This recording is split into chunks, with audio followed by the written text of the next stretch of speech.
Você percebe que medos e inseguranças te travam diante de novos desafios?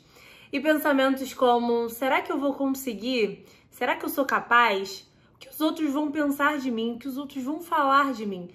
Esses são alguns exemplos de pensamentos que podem nos paralisar diante de novos desafios e determinadas situações. Você se identifica com algum desses pensamentos? Bom, hoje eu vou trazer 4 passos que vão te ajudar a desenvolver uma autoconfiança.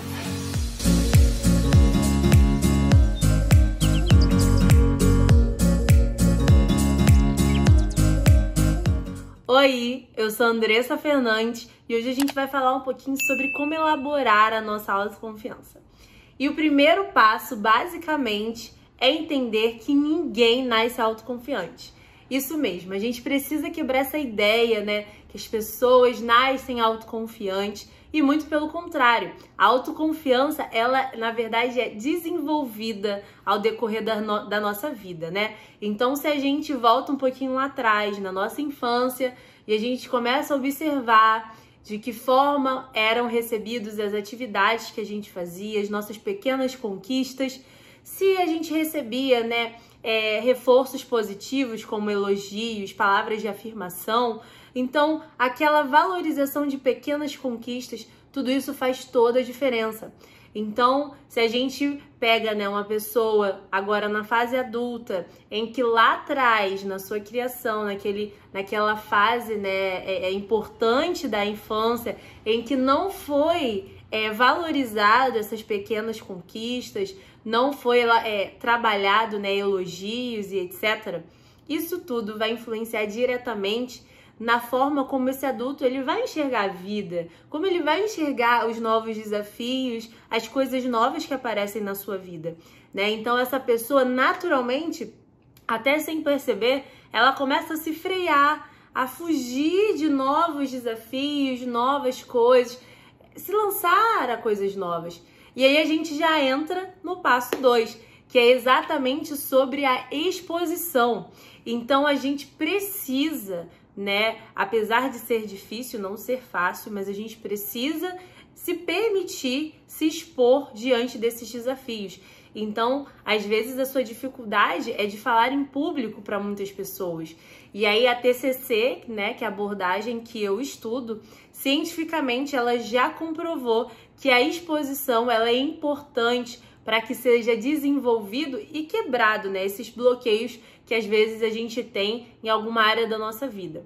E aí, pegando ainda esse exemplo de falar em público, gradativamente a gente precisa estar se expondo. Então, por exemplo, a gente pode primeiro se expor ali numa reunião de família, onde a gente vai ali expor a nossa opinião, o que a gente acha sobre aquele determinado assunto. E em outro momento eu vou ali levantar minha mão em uma aula, né, da faculdade, da escola, do trabalho, enfim. Então ali gradativamente eu vou me permitindo me expor. E aí a gente tem às vezes aqueles pensamentos de, nossa, mas se, por exemplo, no ambiente de sala de aula, o que os outros vão pensar de mim? Eles podem achar minha pergunta muito idiota, né? Uma pergunta que não tem cabimento nessa situação. Mas se você não se expor, você não vai saber se aquela sua pergunta ela vai ser sim válida, se ela vai estar agregando para alguém ou não, se você vai receber críticas ou não.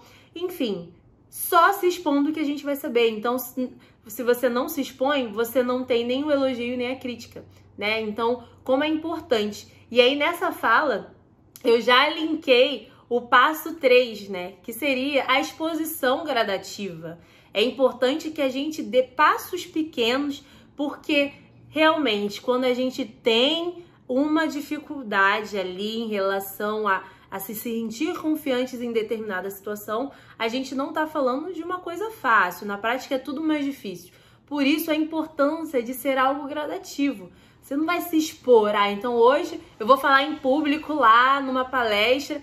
Não.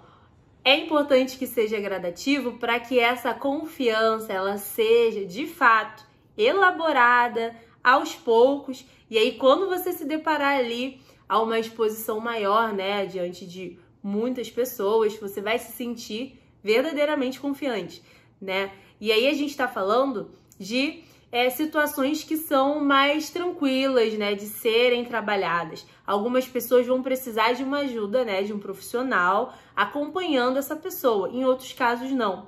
Mas é importante que você identifique se esse é o seu caso, tá bom? E o quarto passo é sobre não ter medo do desconforto. E a gente está falando aqui exatamente sobre situações que provavelmente vão dar aquele frio na barriga, aquela mão suada, aquela ansiedade logo pode bater.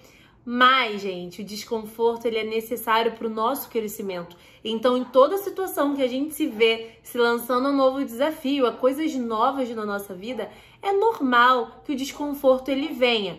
Mas como é importante seguir os passos que foram falados aqui. Então, de forma gradativa, a gente vai elaborando todo o desconforto, todo o medo, todos os nossos pensamentos. Agora a gente começa a questionar os nossos pensamentos, validando o que é real, o que não é, o que é imaginação da minha cabeça. Então, são os movimentos que, um passo de cada vez, a gente vai conseguindo e é possível construir e elaborar mais essa autoconfiança. E aí eu gosto muito de uma ilustração que é em relação à sombra, né? A sombra, quanto mais a gente se distancia dela, maior ela vai ficando. Mas quando a gente se aproxima, a gente descobre que ela não é maior do que a gente. Então, da mesma forma, são os nossos medos e todos esses pensamentos que às vezes nos paralisam a novos desafios e situações novas na nossa vida. Então, pessoal, é isso. Não deixe de se permitir a experimentar os 4 passos. Eu tenho certeza que eles vão te agregar muito.